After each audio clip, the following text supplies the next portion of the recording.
Sequences are an important part of our practice. A sequence is simply a pattern that is then played in all keys. They can help you with every aspect of flute technique, whether it be tone, finger technique or articulation. You can adapt them to play them as slow as you want, to as fast as you want, from as low to as high, in all registers, changing the dynamics, the keys, the articulations, the rhythms, the moods, the colours.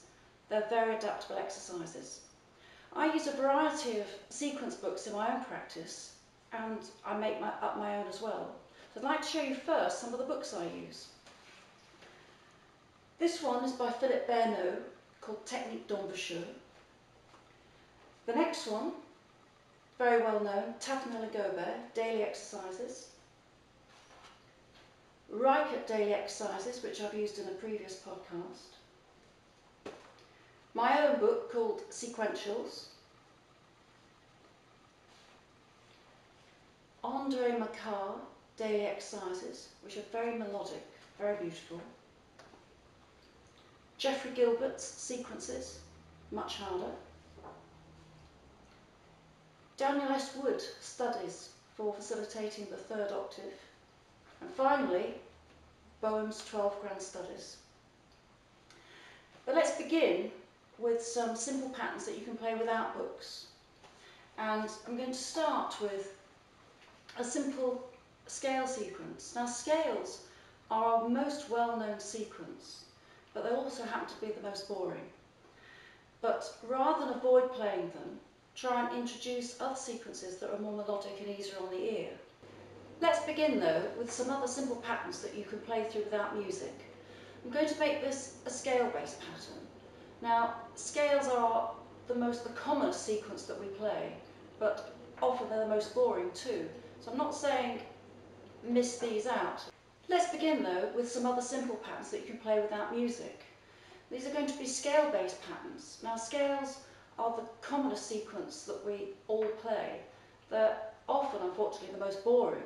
But rather than miss them out of your practice, try and bring in other patterns that are more melodic and easier on the ear. So I'm going to use little parts of scales to make a sequence. And this first sequence is just going to be in C major.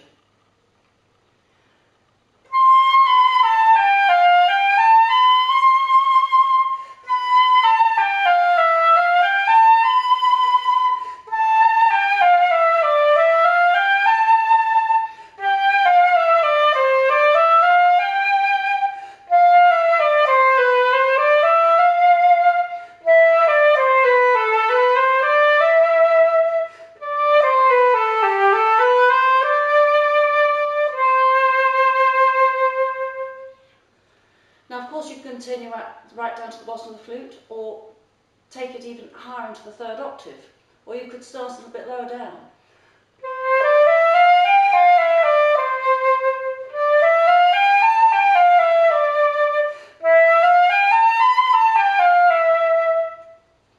And then play in all keys. So if you're a less advanced player, you could maybe do one key a day, and if you're more advanced, do a few more.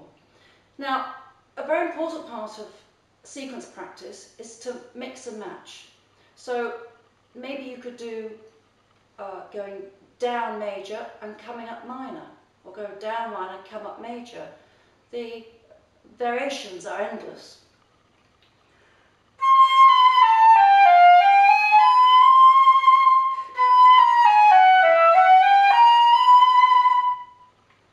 So that's going down C major, coming up C minor.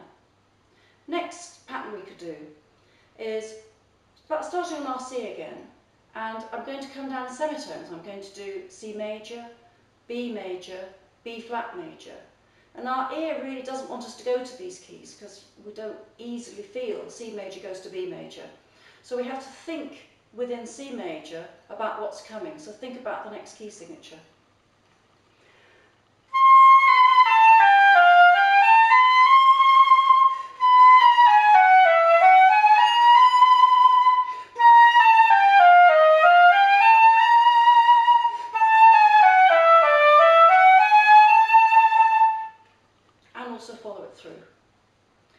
My next scale sequence is one that I use in my flute aerobic book. and this mixes and matches the scale with the arpeggio. So I'm going to go up a C major scale and come down a C major arpeggio.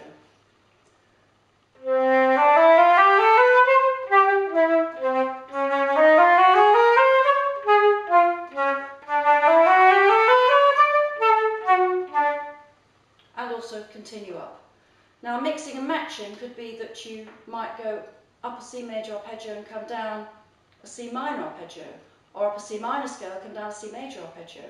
Again, the variations are endless. So give it a go, and don't forget to try and make up some of your own.